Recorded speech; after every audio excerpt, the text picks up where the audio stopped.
বাংলাদেশের সঙ্গীত শিল্পী ও সংসদ সদস্য মমতাজ বেগমের বিরুদ্ধে ভারতে গ্রেফতারি পরোয়ানা জারি করা হয়েছে।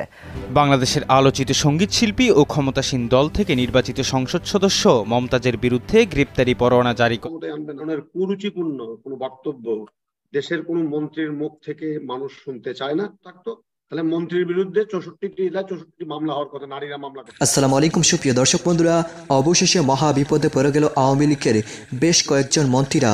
দর্শক বন্ধুরা, এবার দেশ বিদেশে কঠিন বিপদে পড়ে গিয়েছে আওয়ামী লীগের সেই সকল মন্ত্রীরা।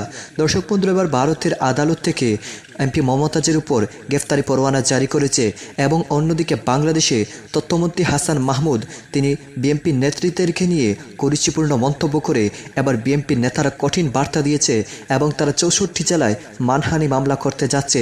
তো দর্শক বন্ধুরা, তাহলে কি শেষ পর্যন্ত দেশ বিদেশে কঠিন বিপদে পড়ে গেল আওয়ামী লীগের মন্ত্রীরা? তো দর্শক বন্ধুরা, তাহলে কেন সেই এমপি মমতাজের উপর ভারত থেকে গ্রেফতারি পরোয়ানা জারি করেছে এবং কবে তাকে গ্রেফতার করতে সক্ষম হবে? তো দর্শক বন্ধুরা, সেই সকল বিষয়গুলোকে কেন্দ্র করে আপনাদের মাঝে একটি প্রতিবেদন তুলে ধরেছি। আপনারা সেই প্রতিবেদনটি শুনলে অবশ্যই বুঝতে পারবেন। অন্যদিকে তথ্যমন্ত্রী হাসান মাহমুদকে নিয়ে লাইভ টক শোতে এবার বিএনপির নেতা কঠিন বার্তা দিয়েছেন। তো দর্শক বন্ধুরা, আপনাদের মাঝে সেই লাইভ টক শোটিও তুলে ধরেছি। অবশ্যই ধৈর্য সহকারে পুরো ভিডিওটি দেখলে এই সকল বিষয়গুলো পরিপূর্ণ বুঝতে পারবেন। তো দর্শক বন্ধুরা, চলুন আমরা পুরো ভিডিওটি দেখে নিই। বাংলাদেশের আলোচিত সঙ্গীত শিল্পী ও ক্ষমতাসীন দল থেকে নির্বাচিত সংসদ সদস্য মমতাজের বিরুদ্ধে গ্রেপ্তারি পরোয়ানা জারি করা হয়েছে। বিশ্বাসভঙ্গ, প্রতারণা সহ বিভিন্ন অভিযোগে দায়ের করা এক মামলায় এই গ্রেপ্তারি পরোয়ানা জারি করে আদালত। সম্প্রতি আদালতে হাজির হতে ব্যর্থ হওয়ায় 15 বছর আগে করা মামলায় এ নিয়ে চতুর্থবার গ্রেপ্তারি পরোয়ানা জারি হলো মমতাজের বিরুদ্ধে। জানা যায় 2008 সালের ডিসেম্বরে ভারতের পশ্চিমবঙ্গের বহরমপুরের একটি অনুষ্ঠানে প্রধান শিল্পী হিসেবে অংশ নেওয়ার কথা ছিল মমতাজের। এজন্য তাকে প্রায় 14 লাখ রুপির বিনিময়ে বায়না করেছিলেন উদ্যোক্তারা। কিন্তু টাকা নেওয়ার পরও অনুষ্ঠানে হাজির না হওয়ায় চরম হেনস্থার মুখে পড়তে হয় অনুষ্ঠানের আয়োজক শক্তিশঙ্কর বাগচিকে। পরে টাকা ফেরত দিতেও অস্বীকার করেন মমতাজ। স্থানীয় থানায় এ বিষয়ে অভিযোগ জানাতে গেলে থানার পক্ষ থেকে তা গ্রহণ করতে অস্বীকৃতি জানানো হয় বলে জানান আয়োজক শক্তিশঙ্কর। থানায় ব্যর্থ হওয়ার পর বহরমপুর আদালতের দ্বারস্থ হন আয়োজক শক্তি। মমতাজের বিরুদ্ধে বিশ্বাসভঙ্গ, প্রতারণা সহ একাধিক ধারায় মামলা করেন। 2009 সালে এই মামলার বিপরীতে মমতাজের বিরুদ্ধে সমন জারি করে আদালত। পরে সমন কার্যকর না করায় জারি হয় গ্রেপ্তারি পরোয়ানা। এরই মধ্যে নিম্ন আদালত থেকে আগাম জামিন নিয়ে আসেন এই শিল্পী। এরপর নিম্ন আদালতের আদেশ চ্যালেঞ্জ করে হাইকোর্টের দ্বারস্থ হন শক্তিশঙ্কর বাগচি। 2010 সালে নিম্ন আদালতের আদেশ খারিজ করে মমতাজের বিরুদ্ধে গ্রেপ্তারি পরোয়ানা জারি রাখেন কলকাতা হাইকোর্ট। তবে মামলায় সহযোগিতার প্রতিশ্রুতি দিয়ে একে একে 3বার আগাম জামিন নেন মমতাজ। গত 9 আগস্ট ফের আদালতে হাজিরা দেওয়ার তারিখ ছিল মমতাজের। তবে বাংলাদেশ হাইকমিশনের মাধ্যমে জানানো হয় এই মুহূর্তে কানাডায় অবস্থান করার কারণে তিনি আদালতে উপস্থিত থাকতে পারবেন না। ফলে হাজির না হয় ফের তার বিরুদ্ধে গ্রেপ্তারি পরোয়ানা জারি করেন আদালত।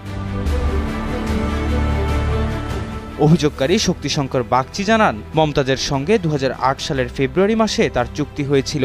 বিনিময়ে মমতাজ 14 লাখ রুপি নিয়েও কনসার্টে অংশ নেননি, যার কারণে আর্থিক ক্ষতি ছাড়াও হেনস্থার মুখে পড়তে হয়েছিল শক্তিশঙ্করকে। শক্তিশঙ্করের অভিযোগ, মমতাজ কলকাতা এসে ক্ষমতাসীন দল তৃণমূল কংগ্রেসের অনুষ্ঠানে অংশ নিলেও তার অনুষ্ঠানে অংশ নেওয়ার সময় হয় না। যেহেতু মমতাজ প্রভাবশালী, তাই তার বিরুদ্ধে গ্রেপ্তারি পরোয়ানা থাকলেও পুলিশ তাকে গ্রেপ্তার করে না। ইহসান আব্দুল্লাহ, কালবেলা ডেস্ক।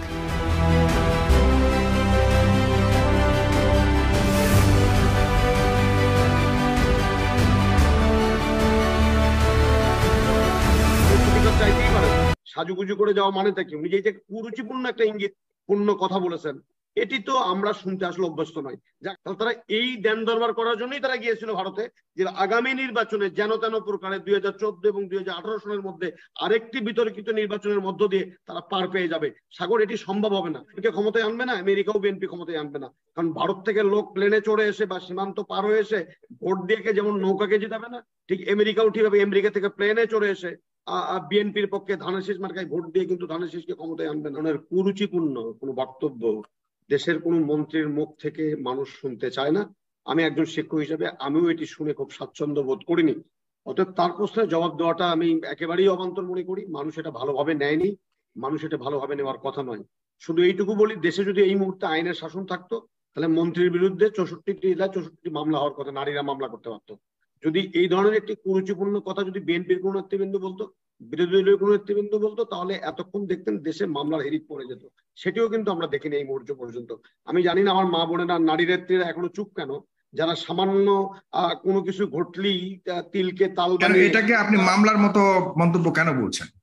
কারণ এটা মানহানি, তো একদম মানহানি। কারণ যে দেশের সাবেক প্রধানমন্ত্রী নারী, যে দেশের বর্তমান প্রধানমন্ত্রী নারী, স্পিকার নারী, বিরোধী দলীয় নেত্রী নারী, আমাদের বিচারাঙ্গনে নারী, যে দেশের ভাইস চ্যান্সেলর, অন্তত 2টি পাবলিক বিশ্ববিদ্যালয়ের ভাইস চ্যান্সেলর নারী, সেই ধরনের একজন নারী সমাজকে এ ধরনের কটাক্ষ করা, সেটি তো একবারে মানহানিকর। আইনের ভাষায় যতটুকু আমি বুঝি, নিঃসন্দেহে মানহানিকর। এবং নারী নেত্রীরা তো মানহানির মামলা করতেই পারেন কোর্টে, আইনের প্রতিকার চাইতেই পারেন। সাজুগুজু করে যাওয়া মানেটা কি? উনি যে কুরুচিপূর্ণ একটা ইঙ্গিত পূর্ণ কথা বলেছেন, এটি তো আমরা শুনতে আসলে অভ্যস্ত নয়। যাক, আমি ওই বিতর্কে আর যাব না। আপনি যে কথাটি বলছেন, আমার এক ভাই বলছিলেন, আপনিও বলছিলেন যে তথ্যের কথা বলা হচ্ছে যে ওয়াশিংটন ভিত্তিক ইন্টারন্যাশনাল রিপাবলিকান ইনস্টিটিউট IRI জরিপে কিন্তু পরস্পর বিরোধী তথ্য আছে। দেশের 70% মানুষ সরকার প্রধান হিসাবে শেখ হাসিনার প্রতি আস্থা রাখতে চান, কিন্তু 63% মানুষ বিরোধী দলের চলমান যে এক দফা আন্দোলন তার প্রতি জোরালো সমর্থন ব্যক্ত করেছেন। এটি এই মুহূর্তে আমার কাছে আছে, এটা প্রথম আলোর আজকের নিউজ, যে 63% মানুষ তাদের এই বিরোধী দলের যে চলমান এক দফার আন্দোলন বা চলমান যে নির্দলীয় নিরপেক্ষ তত্ত্বাবধায়কের অধীনে একটি সুষ্ঠু গণতান্ত্রিক পদ্ধতির নির্বাচন ব্যবস্থা পুনর্প্রবর্তনের জন্য যে আন্দোলন, সে আন্দোলনের প্রতি 63% মানুষের আস্থা আছে। প্রশ্নটি হলো, আপনি আরেকটি প্রশ্ন করেছেন যে আসলে বিএনপি কার প্রতি আস্থা রাখছে। আমি তো মনে করি দল হিসেবে বিএনপি জনগণের প্রতি আস্থা রাখতে হবে। কারণ ভারতও বিএনপিকে ক্ষমতায় আনবে না, আমেরিকাও বিএনপি ক্ষমতায় আনবে না। কারণ ভারত থেকে লোক প্লেনে চড়ে এসে বা সীমান্ত পার হয়ে এসে ভোট দিয়ে যেমন নৌকাকে জিতাবে না, ঠিক আমেরিকাও ঠিক হবে আমেরিকা থেকে প্লেনে চড়ে এসে বিএনপির পক্ষে ধানের শীষ মার্কায় ভোট দিয়ে কিন্তু ধানের শীষকে ক্ষমতায় আনবে না। তাহলে দুই দলকেই জনগণের কাছে দাঁড়াতে হবে। কিন্তু আপনি যে প্রসঙ্গটি উঠাচ্ছিলেন, দেখেন এতদিন পর্যন্ত বিএনপি কিন্তু গত আর আছে মাত্র 3 মাস, বিএনপি কি আপনাদের যে এক দফা এক দাবি বা বিএনপির যে এক দফা এক দাবি সেটি আদায়ে কি আপনি সেই সক্ষমভাবে বা শক্তভাবে ভূমিকা পালন করতে সক্ষম হচ্ছে বলে আপনি মনে করছেন? অনেকে মনে করছে বিএনপি আসলে আন্দোলনে সেরকম কোনো ভূমিকা না রাখতে পারার পেছনে কারণ হলো পরনির্ভরশীলতা, মানে পশ্চিমাদের উপরে নির্ভরশীল হয়ে পড়েছে। সাগর, এটা আমি একেবারেই মনে করি না। কারণ আপনি দেখেন গত 11 তারিখে ঢাকাতে একটি গণমিছিল হয়েছে। আপনি সেই গণমিছিলের যদি চরিত্র দেখেন, এর যদি বৈশিষ্ট্য দেখেন, এর যদি মানুষের অংশগ্রহণের ধরন দেখেন, তাহলে কিন্তু আপনি বুঝবেন সাধারণ মানুষ কিন্তু জাগ্রত হয়েছে। আরেকটি প্রশ্ন সাগর, আমরা 70 সনে আমরা স্বাধীনতা যুদ্ধে সংগ্রাম করলাম, লড়াই করলাম একটি গণতান্ত্রিক দেশ পাওয়ার জন্য। সেই গণতান্ত্রিক দেশে মানুষ তাদের ভোটাধিকার প্রয়োগ করবে, তার জন্য প্রত্যেক শোতে আপনাকে এই প্রশ্নের জবাবটা কেন দিতে হবে যে মানুষ রাজপথে আসছে না, কেন ভোটাধিকারের জন্য রাজপথে আসতে হবে, কার বিরুদ্ধে লড়াই করতে হবে? এখন তো দেশে পাকিস্তানি শোষণ নাই, পাকিস্তানি শাসক নাই। তাহলে যে স্বাধীন দেশে এক সাগর রক্তের বিনিময়ে লাল সবুজের পতাকা আমাদের এই পবিত্র ভূখণ্ড, সেই ভূখণ্ডে মানুষ নির্ভয়ে ভোটাধিকার প্রয়োগ করবে, তারা তাদের ভোট দিয়ে নেতা নির্বাচন করবে। তার কারণে বিএনপিকে আরেকটা অভ্যুত্থান করতে হবে, আরেকটি লড়াই করতে হবে। তাহলে তো বলতে হবে এটি একটি অকার্যকর রাষ্ট্র। তা আমি কি সেই কথাটা বলতে পারি যে অকার্যকর? আওয়ামী লীগ তো মনে করছে কার্যকর রাষ্ট্র হিসেবেই চলছে, আপনারা এটাকে কোনোভাবেই চলছে না। যদি এটি আওয়ামী লীগকে মেনে নিতে হবে যে দেশে এই মুহূর্তে একটি বড় ধরনের সংকট চলছে, যদি সংকট না হলো, আপনি আমার প্রথম বক্তাকে কিন্তু একটি কথা বলছেন যে আওয়ামী লীগকে কেন 5 সদস্য বিশিষ্ট একটি পার্লামেন্টারি দলকে তাদের একজন প্রেসিডেন্ট মেম্বার সহ ভারতে যাইতে হলো, এবং সেখানে কেন তারা সেখান থেকে এসে সাংবাদিক সম্মেলন করে বলল দল টু দল ডায়ালগ হতেই পারে, আলোচনা হতে পারে, কিন্তু কেন তাদেরকে এসে সাংবাদিক সম্মেলন করে বলতে হলো ধারণা করছি, এটা quote and quote Abdur Razzak সাহেব মন্ত্রী মহোদয় উনি বলছেন ধারণা করছি যে আওয়ামী লীগ আগামী নির্বাচনে আমাদের সাথে থাকবে। তার মানে তারা নিশ্চিত নয়। তাহলে তারা এই দেন দরবার করার জন্যই তারা গিয়েছিল ভারতে, যে আগামী নির্বাচনে যেন তেন প্রকারে 2014 এবং 2018 সনের মধ্যে আরেকটি বিতর্কিত নির্বাচনের মধ্য দিয়ে তারা পার পেয়ে যাবে। সাগর, এটি সম্ভব হবে না। কারণ সম্ভব হবে না এই কারণে যে বাংলাদেশের এই সক্ষমতা এই মুহূর্তে নাই, রাজনৈতিক ভাবে এবং সামাজিক ভাবে, যে আরেকটি যেন তেন মার্কা ভোট করে বা রাতের ভোট দিনের ভোট যেভাবে জোড়াতালি মার্কা ভোট করে ক্ষমতায় টিকে।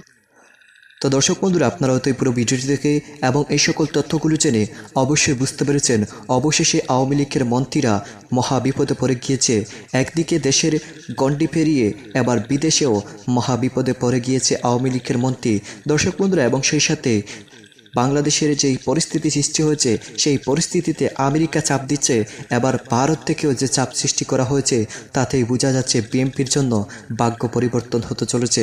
তো দর্শক বন্ধুরা, এবং সেই সাথে এমপি মমতাজের এই অভিযোগগুলি শুনে আপনাদের কাছে কি মনে হচ্ছে, এবং সেই সাথে তথ্যমন্ত্রী হাসান মাহমুদের এই সকল কুরুচিপূর্ণ মন্তব্যগুলো আপনাদের চোখে কেমন লেগেছে অবশ্যই কমেন্ট করে জানিয়ে দিবেন। তো দর্শক বন্ধুরা, ভালো থাকুন, সুস্থ থাকুন, আল্লাহ হাফিজ, আসসালামু আলাইকুম।